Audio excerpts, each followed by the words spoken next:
आज पूरे भारत में 26 नवंबर संविधान दिवस के अवसर पर 75 वर्ष पूरे होने का अमृत महोत्सव उत्साहपूर्वक मनाया गया। महाराष्ट्र के कई जिलों में भी विभिन्न कार्यक्रम आयोजित किए गए। संविधान सिर्फ किताब नहीं, भारत की आत्मा है। भारत का संविधान दुनिया के सबसे मजबूत, सबसे आधुनिक, सबसे मानवीय संविधानों में से एक है। इसकी हर एक लाइन में न्याय, स्वतंत्रता, समानता और बंधुत्व का संदेश बसता है। संविधान भारत का गौरव, भारत की पहचान है। अमरावती में डॉक्टर बाबा साहेब आम्बेडकर स्मारक इरविंग चौक पर शहर कांग्रेस कमेटी की ओर से पुष्पहार अर्पित कर उनका अभिवादन किया गया। कांग्रेस नेता एडवोकेट यशोमती ठाकुर, शहर अध्यक्ष बबलू शेखावत और अन्य पदाधिकारी उपस्थित थे। सभी ने संविधान प्रस्ताविका का सामूहिक वाचन किया और संविधान बचाओ देश बचाओ की घोषणाएं की। कांग्रेस नेता एडवोकेट यशोमती ठाकुर ने कहा कि हमारा संविधान सर्वश्रेष्ठ है और इसे बदलने के प्रयासों के खिलाफ सभी नागरिकों को एकजुट होना चाहिए। संविधान दिवस हा खरं अतिशय महत्त्वाचा दिवस आपल्या सगळ्यांच्या आयुष्यातला आहे। संविधानामध्ये ज्या गोष्टी दिलेल्या आहेत त्या गोष्टीचं पालन आपण जर व्यवस्थित केलं तर हा देश एकत्र राहील। पण जे सत्ताधारी आहे त्यांना या देशाला वेगळ्या वेगळ्या जातीमध्ये, समाजामध्ये विभाजन करायचं आहे, रंगामध्ये विभाजन करायचं आहे आणि इलेक्शन आलं की उतमात करतात। खरं आम्ही ज्या पक्षाचे आहोत तो पक्ष आणि तो विचार आम्हाला सर्व धर्म समभाव शिकवते।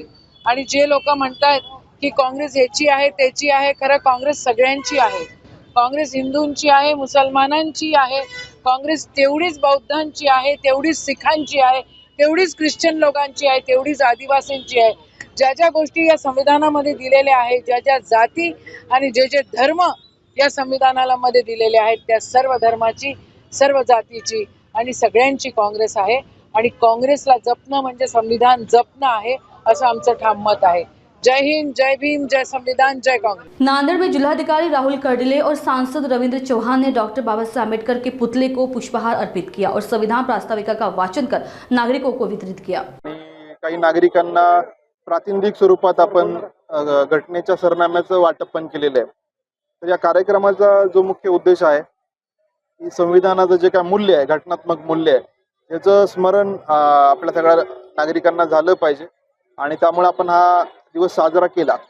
परंतु या निमित्ताने मी असं पण आवाहन केलं की हा आपण सेलिब्रेशन करत असलो तरी डेली लाईफमध्ये, रोजच्या जीवनामध्ये घटनेचा उद्देश पत्रिका जर आपण लक्षात ठेवली आणि त्या पद्धतीने जर वागलो तर आपल्याला खूप चांगला समाज घडवता येईल।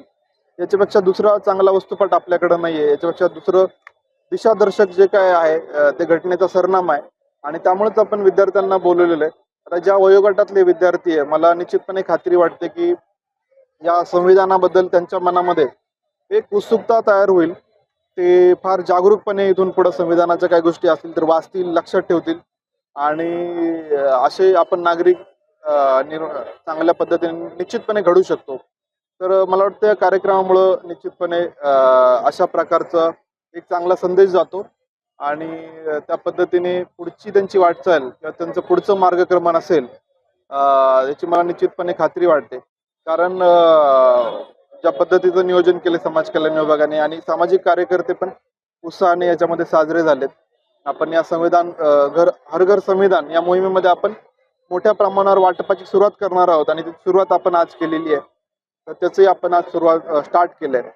तर मी संविधान दिनाच्या सर्वांना शुभेच्छा देतो आणि आवाहन करतो की आपण याचं जे काय जागरण आहे किंवा याचं जे स्मरण आहे ते रोजच्या लाईफमध्ये करावं आणि आपल्याला एक घटनेप्रमाणे अभिप्रेत असलेला डॉक्टर बाबासाहेब आंबेडकरांना अभिप्रेत असलेला एक समाज या निमित्ताने घडवण्याचं मी आवाहन आपल्या सर्वांना आजच्या दिवसाच्या निमित्त करतो। धन्यवाद। सामाजिक न्याय विभाग की ओर से आयोजित संविधान प्रभात फेरी में महात्मा ज्योतिबा फुले, छत्रपति शिवाजी महाराज, डॉक्टर बाबा साहेब आम्बेडकर की प्रतिमाओं के मार्ग से फेरी निकाली गई। इस फेरी में सरकारी कर्मचारी, कॉलेज और स्कूल के विद्यार्थी शामिल हुए।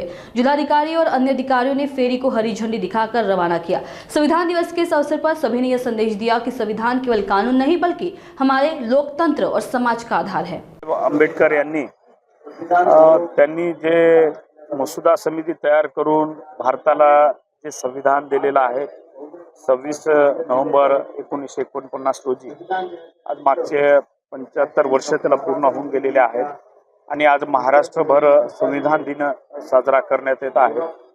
आणि निश्चितच डॉक्टर बाबासाहेब आंबेडकरांनी त्या हेतूने सर्व गोष्टीचा विचार करून काटेकोरपणे सगळ्या गोष्टी त्या संविधानामध्ये आल्या पाहिजे आणि सर्व वंचित घटकांना न्याय मिळाला पाहिजे, बहुजन समाजाला न्याय मिळाला पाहिजे आणि या सगळ्या गोष्टीचा विचार करून संविधान बनवलं. आज त्या डॉक्टर बाबासाहेब आंबेडकरांनी जे भारताला संविधान दिलं त्या संविधानावरच संपूर्ण भारत देश या ठिकाणी चालत आहे, संविधानाचा आदर करत आहे. निश्चितच डॉक्टर बाबासाहेब आंबेडकरांनी जे संविधान भारताला दिलेलं आहे त्याची उत्स्फूर्त ऊर्जा आजही सर्व लोकांना मिळते.